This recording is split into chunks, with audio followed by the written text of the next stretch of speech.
Welcome to Your Inbox Last Night, the podcast where we endeavor to dig through top fintech and payments news from the trusted newsletters you subscribe to, so you can hear it all in one place every day in under 10 minutes. I'm your host, Michelle Tivy, here to make your life easier with headlines, insights, and a sprinkle of gossip. Buckle up, it's going to be a good one. Before we dive into the headlines, here's a quick teaser of what caught our attention today. Stripe is house cleaning. The FCA may be up for more contactless volume in the UK, and there's a PayPal baby that's growing up fast. Intrigued? Let's get into it. Beginning, as we always do, we're starting with some popular industry newsletters. Let's kick things off with some industry heavyweights. Stripe has adjusted its workforce. One might also say they just laid off 300 people. Stripe is undergoing a workforce shakeup, trimming staff in underperforming areas while doubling down on growth-focused roles.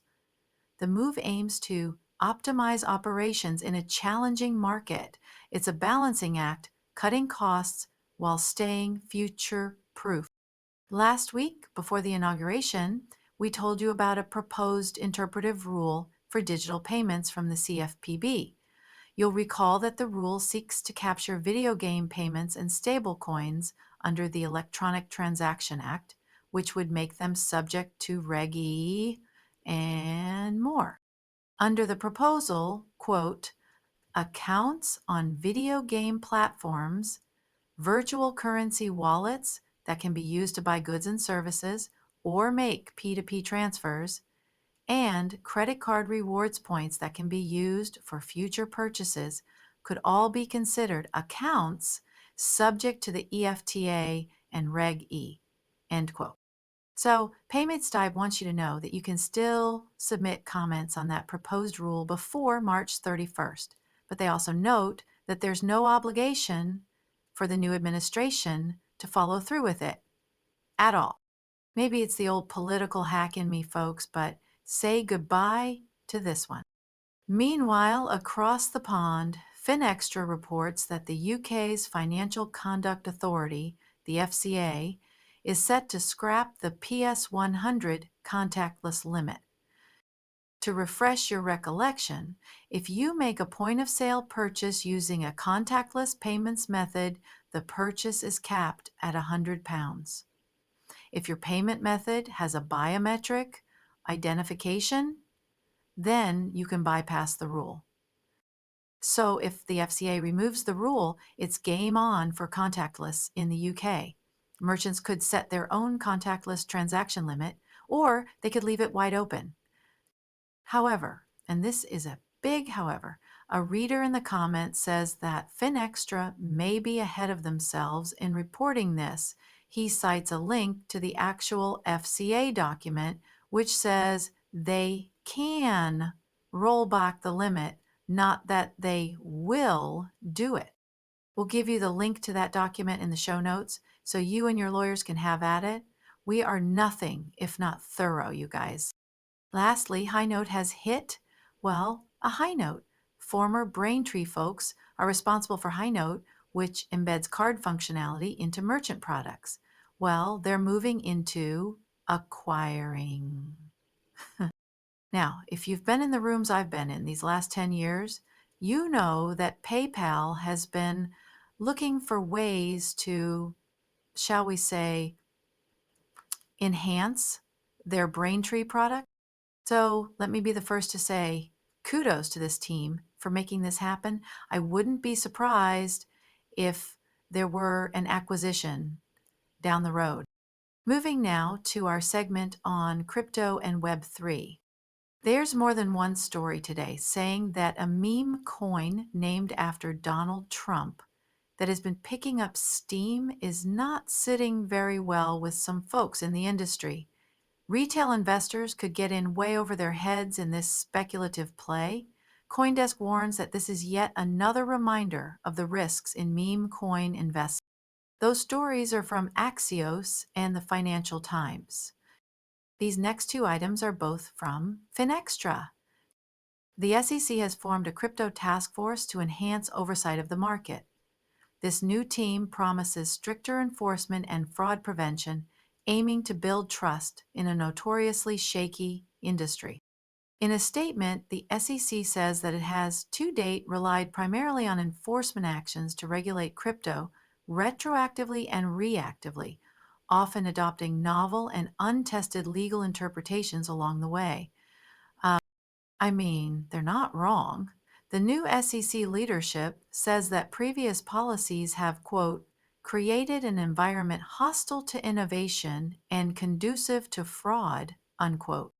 Not to be outdone, the FDIC wants us to know that they are shaking things up as well. The Federal Deposit Insurance Corporation says it has set its sights on a more open-minded approach to innovation and technology adoption. I don't know, if you read some of the salacious FDIC stories about the agency's culture, one might think that crew is already open-minded. But I digress. Our favorite substacks are up next, after this. Are you happy with the amount of content you're putting out weekly?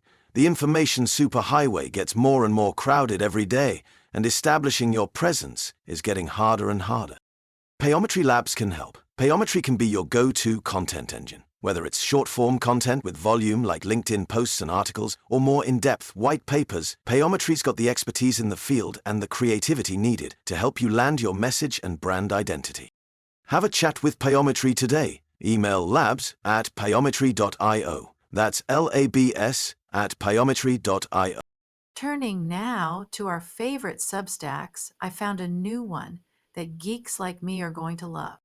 The Payments Engineer is authored by Alvaro Duran. The story we are covering this week does an in-depth explanation of Pay by Bank. Duran says Pay by Bank is a white lie. Quote, this payment method category, which includes Stripe's Link, PayPal's Fastlane, or Shopify's ShopPay, is fundamentally different from a bank transfer as a payment method. It's a wallet in disguise. The article continues to discuss how files are transferred from bank to bank, the scraping method used by Plaid, and in general, it is just an excellent read. For geeks like me, that is. In Fintech this week, a guest writer has a compelling piece that explores how banks can manage data and pricing while exploring banking-as-a-service models.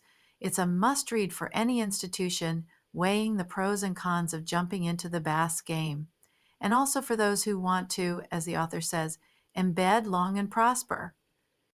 As usual, Fintech wrap-up is chock full of stories.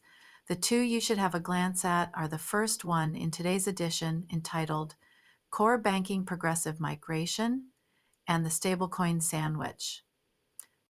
Okay, checking in now on Fintech AI News. Superhuman says that Grok has officially gone mobile, promising to revolutionize productivity on the go.